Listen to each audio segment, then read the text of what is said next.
আরামবাগ চাঁদুর ভাটার মোড়ের ডন নাম্বার 1 আশা সাউন্ড। শোন, এতদিন চুপচাপ ছিলাম বলে সালারা ভেবেছিল এলাকাটা তোদের।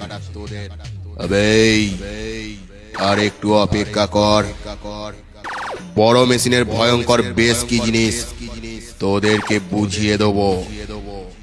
শোন, আশা সাউন্ডের সাথে টক্কর নিতে আসিস না, বেশ মেরে পচা খালে ফেলে দেবো।